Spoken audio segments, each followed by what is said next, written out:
All right, Yang Gang. Hello and welcome to my Yang story. Now, I, like many of you, discovered Andrew Yang because there's a UBI candidate. Oh, that's so cool. I've been reading about UBI for like almost a decade. It is literally the cure for poverty. That is such a good idea. Oh my gosh, I can't believe we're talking UBI in 2020. That's so amazing. Then I bought his book. I read it cover to cover twice because the first time I read it, I could not believe some of the ideas that are being promoted in that book. He is so divisive and identity politicky. He talks about a social credit system like the one they use in China to censor their people. Combine that with his comment about wanting to cooperate with China on AI in the first debate. That's a little bit scary, but sorry, I jumped right way into this way too fast. Hey, Yang Gang, I love you dudes. It's been a lot of fun tweeting with y'all, but I gotta say, we need to jump ship on this one. Um, Yang's kind of a scary dude. There's another candidate promoting UBI, actually two. Tulsi Gabbard and Marianne Williamson both promoted UBI, but Marianne's kind of, let's be honest, Tulsi's a much better option than her. No offense, Marianne, but she is. Tulsi's promoting a UBI that is very similar to Andrew Yang. The main key difference is it is truly makes mathematical sense and is humanity first because Yang's UBI requires people to pick between their current government aid packages and UBI. He said this many, many times, and I've talked to a couple people on Yang Gang that are saying, well, he says people will get the aid they need, but I'm sorry, when in our government have we had an easy time getting people more aid after giving them an aid package? It doesn't happen. They get cut. They don't really often get added to.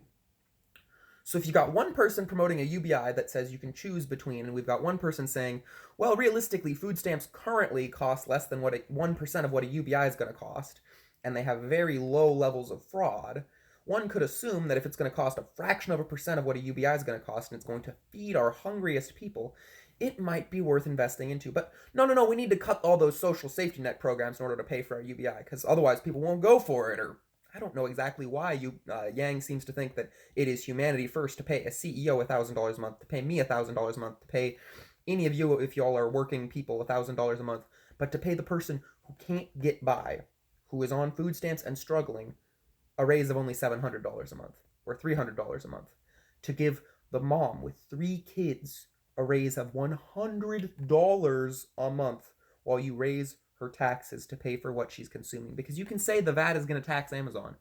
Who buys stuff from Amazon?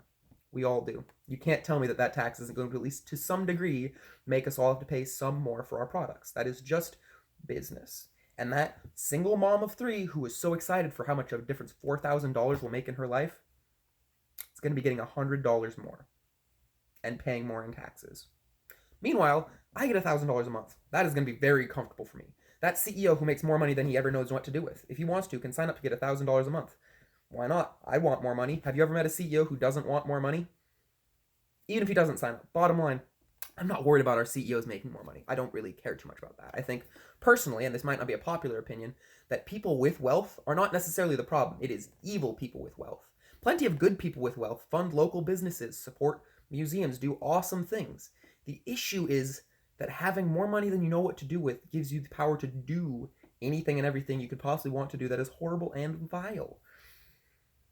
That doesn't have to do with having rich millionaires out there. I don't remember who it was. Someone said they should make it illegal to even have billionaires. I'm not sure if that was a candidate or just someone I was listening to on YouTube, but that's insane, yo. If you've got a starving community in the middle of nowhere in the Midwest, right? You can imagine it. Yang's talked about it a lot. He's going to support a lot of these communities, right? Tulsi UBI's better, just saying. But you bring in a billionaire into this community, that billionaire is now going to buy things from the local businesses and support everybody. The economy only crashes when when everybody looks at that billionaire and says, I'm not accepting their money. There's too much money in this system and it's not worth anything anymore. And that's not going to happen as long as we have people working and doing good stuff. So I agree, UBI is an awesome idea. But when you look at some of Yang's other policies, it seems to me like he's one of these classic historical bribes where you give the people what they want in order to give them a candidate that you can control. I've seen the post several times. A lot of people, all they need to know to vote for Andrew Yang is know that he's giving people $1,000 a month. If you know one thing about Andrew Yang, it's that there's an Asian man out there trying to give people $1,000 a month. Like, this just in. If you offer people free money, they'll vote for you.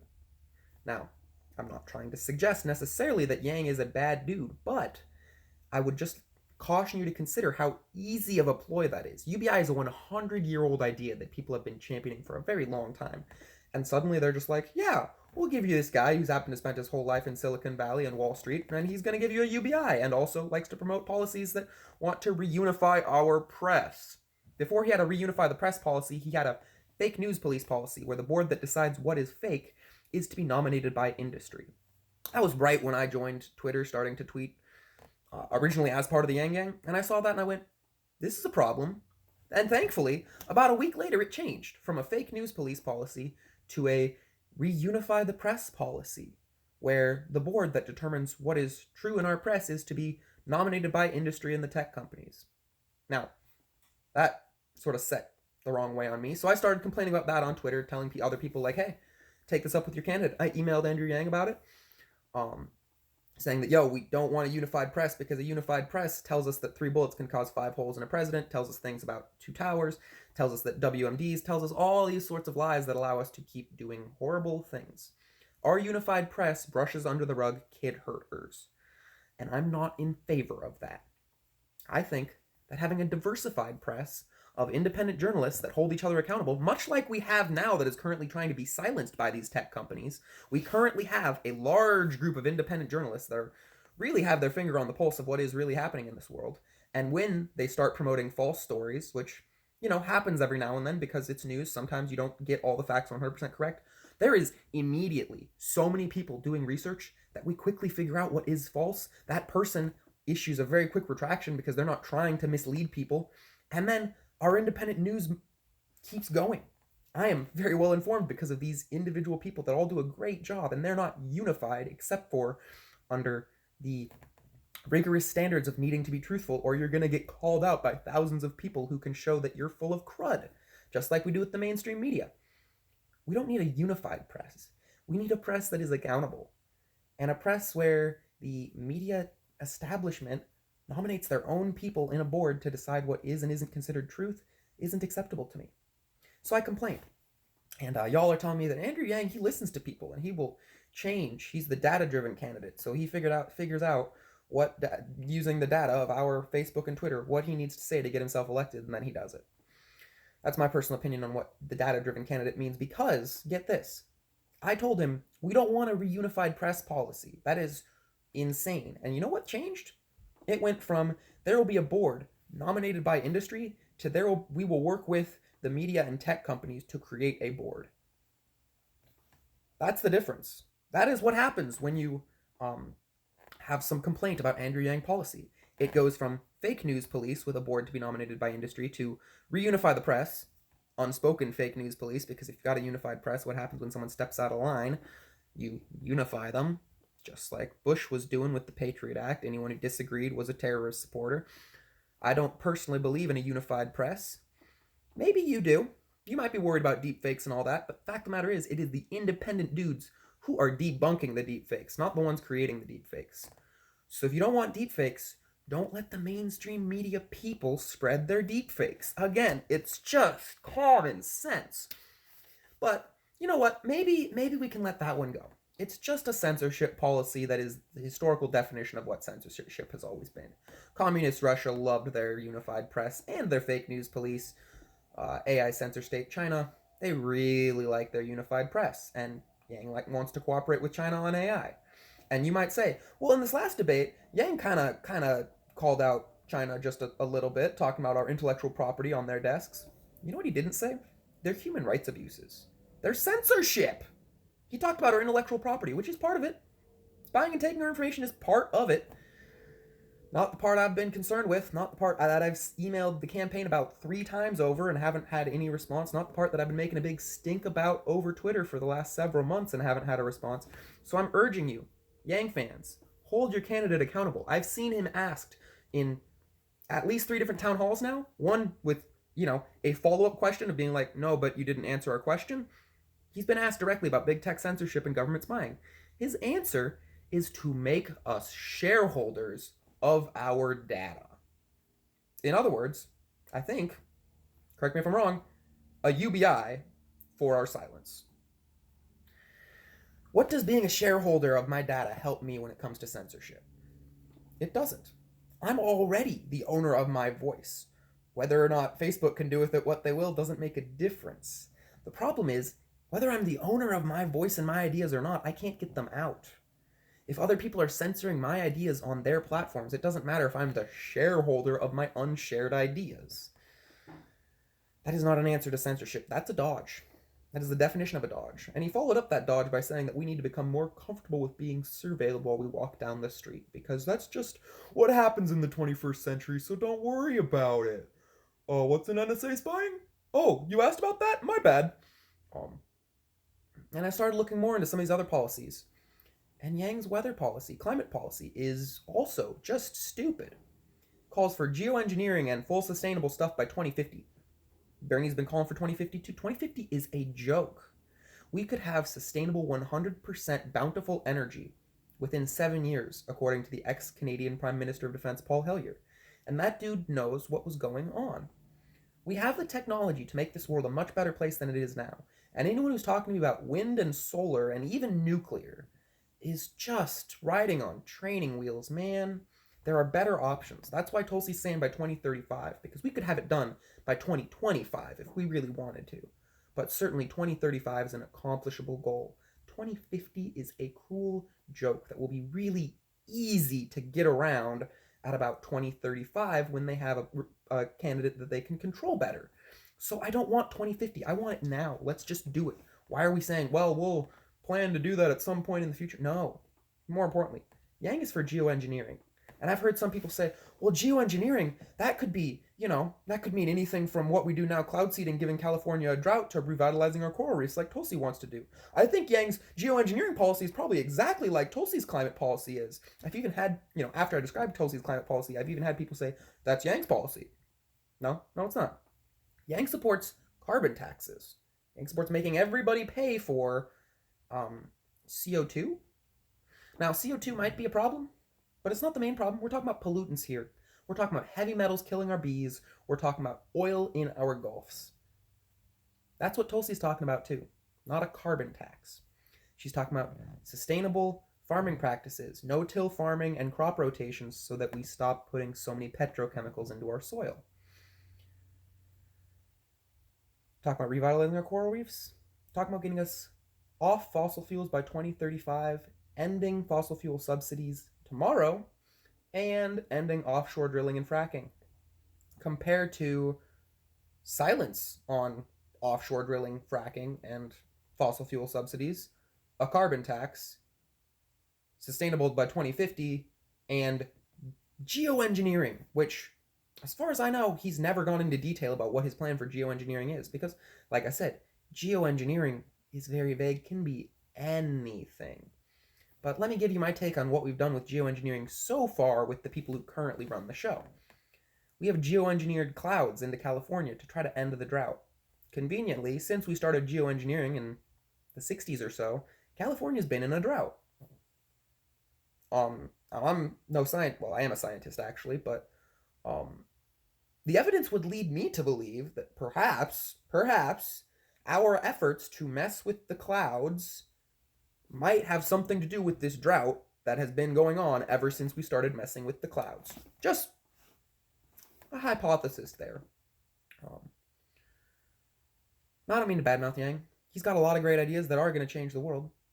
I just don't think he's the best candidate to do it. Tulsi Gabbard also supports ranked choice voting. She also supports UBI. A few policies that Yang supports that Tulsi doesn't support yet. And I really don't think that these are anywhere near as big of a deal as supporting censorship or being... Tulsi originally ran with a policy about ending human trafficking. She's still very outspoken about it, but it's not on her website anymore because her website has become more streamlined.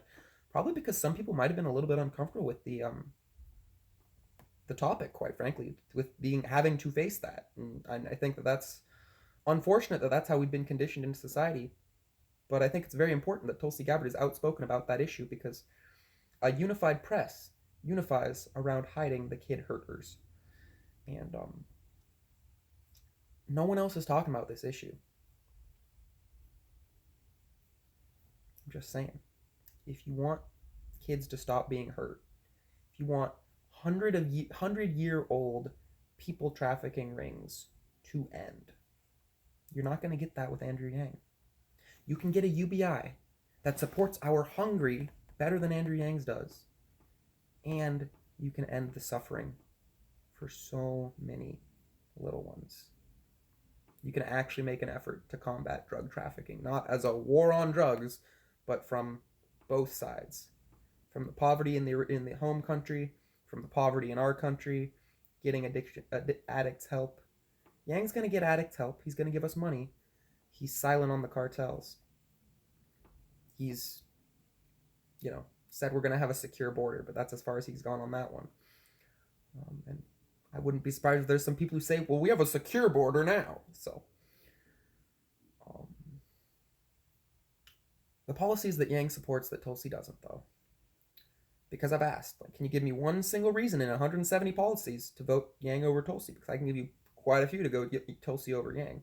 Another one is that she wants to open our education curriculum. And this is a way that she's even better than Bernie Sanders. Bernie wants to universalize our current indoctrined education system. That's great. I think universal education is a good goal, but I would like to say that if we could also make the goal of opening our curricula so we don't have to follow the No Child Left Behind version of our history anymore, it'd be kind of nice. Because think about it. I was in, I believe, second grade when the towers fell. If my teachers had sat me down and been like, kid, we're going to cover the Gulf of Tonkin now, and the Lusitania, and this is what a false flag event is, wink, wink, nudge, nudge, that would have changed the world. That would have been a whole classroom of kids that for the rest of their education would have been waking other people up and been like, this stuff stinks. And at this point, a lot of us recognize that the stuff from 2001 stinks, but it took us a while to get here. That teacher could have changed the world, but if he did, he would have been fired so fast. It wouldn't even be funny. It would make his head spin. Only Tulsi Gabbard is promoting policy that will allow our kids to stop falling for the same crud that we did, to be taught real information in school and not the same crud that we were taught. Because there's a lot we weren't taught in school. I've learned more in 2 years of reading books since getting out of school and having the time to kick back and read a lot of books than I learned in my 16 years of formal education. More than that. I had preschool too. Anyway, the policies that Andrew Yang is promoting that Tulsi is not. Democracy dollars, term limits, and there was a third one. VAT. That's right, taxes. Now, who's to say whether or not Tulsi wants a VAT? I'm sure Tulsi's willing to talk about taxing Amazon because, she has many times talked about, making sure everyone pays their fair share in taxes. She just hasn't explicitly said the words VAT. And I don't know why everyone's getting so excited about a tax anyway. Yeah, it's going to tax Amazon, but we buy Amazon's crap. It's going to tax all of us. And yes, Amazon should have to pay taxes. I'm not trying to suggest that they shouldn't. It will help promote local businesses who are currently being run out of business by Amazon because they're not paying taxes, and that is a great thing in and of itself. But personally, I'm not willing to get that hype over taxes. I'm much more excited about the taxes on the Wall Street people, which I'm not sure if Yang even has a policy for Wall Street taxes, but if it is, I remember it being pretty, I feel like it was pretty lackluster. The more important thing is, on Wall Street, he wants to make it more illegal to do the things that they currently do and don't get caught for. And there will be a board, but this board is different from the SEC, and we promise it'll be so much better. And this board's going to make sure they don't do anything wrong. Are we going to reinstate Glass-Steagall, the most effective bill at protecting the populace from Wall Street abuse? No. We're just going to make it more illegal to do the things they currently don't get caught for. But if they do, their CEO's now going to be on the hook for jail time. Their CEO is going to be on the hook for jail time. So, to me, that says, if you don't want to go to jail, hire someone else to be your CEO and say, by the way, if we go down, you do go down with the ship, but until then, you're going to be a billionaire. And someone's going to take that deal. Heck, I might consider taking that deal if I were a little bit less morally minded. So, we got that, we got term limits, and we have democracy dollars. Personally, I think democracy dollars would be a lot more effective if you could also give them to independent journalists. Because in his almost 170 policies, Yang has zero policies to support independent journalists besides UBI. And yes, UBI will support independent journalists, but you can't say that that's a good reason to vote for Andrew Yang over Tulsi Gabbard because she also supports UBI and independent journalists and not jailing our whistleblowers. If we jail our whistleblowers, we can't be exposed to what the real truth is without people being threatened with going to jail for it. And if someone's in jail, a lot of people are going to go, well, that guy's in prison. He must have done something wrong. I'm not going to trust what he says. That is vile and really dangerous policy. Now, democracy dollars is an okay idea. It's not a bad one. The issue is you can only give it to politicians. Personally, I live in a state that's always gone blue. Now, who do you think most of the donations in that state are going to go to? Probably the blue candidate. Is that really going to help the people's voice be heard more loudly? It's going to help the candidate that already has the popularity because, people buy the story about them to get more money so people will buy the story about them. It's going to funnel a lot of extra money into the DNC. I have no problem with giving money to a candidate if you agree and support them. This year, I would have a candidate to give money to, but most years, I wouldn't. And someone would be like, well, you're wasting that money if you don't. Same way with your vote, right? Your vote matters. Your money matters. You need to put that is your vote. You need to make sure that your voice is being heard. So a lot of people are going to feel pressured, but they're not going to know who to put their money to, so maybe they'll just give it to the DNC. If you could give those democracy dollars to independent journalists, those journalists are what hold our candidates accountable. You don't even have to pay attention to politics. You don't have to want to care about politics. If you recognize that this particular journalist is good at holding people's toes to the fire when they're lying, and you give them support, they will make us have better candidates in our election because, they will expose their crap. It's just a little thing, but when you combine that with not a single other policy to support independent journalists besides UBI, it doesn't work for me. He's got so many policies to support established journalists from the local level but it's all money to be doled out by current existing organizations to people that those current existing organizations approve of. All the independent journalists I know, they've got 5 people watching them in Seattle, 30 people watching them in New York, a bunch of people watching them here, a bunch of people watching them there. It's not a local journalist. They would never get funding from their local journalist fund.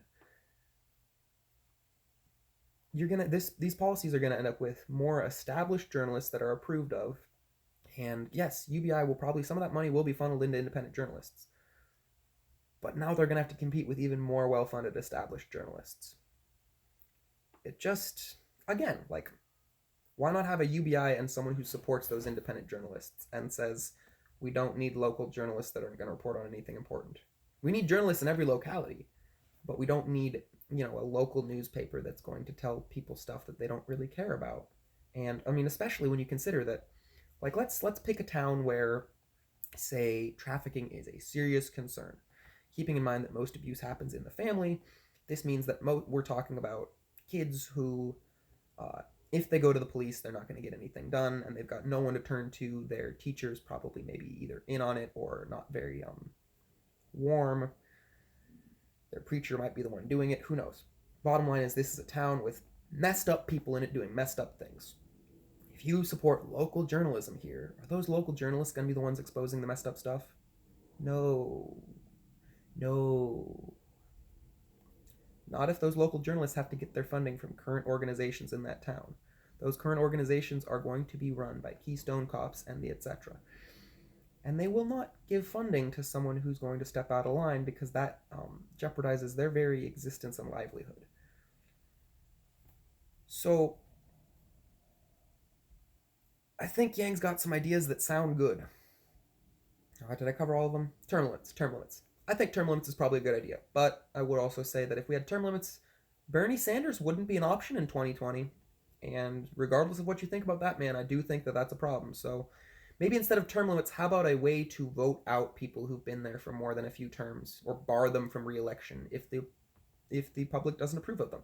Because that way, if you've got someone like Bernie Sanders who's really kicking butt and championing the people, it can be hard for someone like that to break into politics. And if they can only be there for, a few terms before they have to leave anyway, well, let me put it this way. There's just a lot more corrupt people entering politics than good people entering politics. And if all of them have to leave after, say, 16 years, the corrupt ones will the odds are saying that they'll all get replaced with good ones or corrupt ones, and the good ones already don't necessarily last anyway. So I guess you could make an argument that, well, term limits are just going to stop the ones that end up staying there when they're not good anyway. But again, we've got Bernie Sanders. And maybe you think Bernie Sanders is corrupt and that's why he stayed in Congress for that whole time. Personally, I don't think so.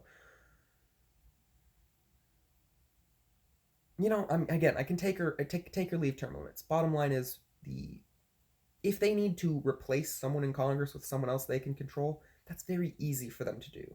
If we put in term limits, they'll work around that. If we don't, we won't. The thing that really scares me with Andrew Yang about a related issue is that he's very excited, more than willing, excited about the idea of adding more Supreme Court justices if he has to undo the stuff of the previous administration. Can we just take a step back and ponder this for a second? Donald Trump has already done some crazy stuff with our judiciary. You want to elect a guy who's going to say, well, that was bad, but we're going to do things that are even worse in order to stop him. That's not a precedent I want set. I mean, Donald Trump already set the precedent of messing with judges being okay. You're going to say now that changing the number of Supreme Court judges because you want to overrule something that a past administration has done with the Supreme Court is acceptable? Oh gosh, that is a terrifying slippery slope, and I'm not for it. I'm sorry, but you can say what you will about our Constitution. Making the precedent of making it that easy to modify the Constitution just because people don't like what the previous person did, that's dangerous. We passed Prohibition. That was a terrible amendment, and we repealed it a few years later because it was a terrible amendment. You don't want to just make it easy for a president to change the Constitution just because someone did a bad job, because that will make it so that any president can change the Constitution when someone did a bad job.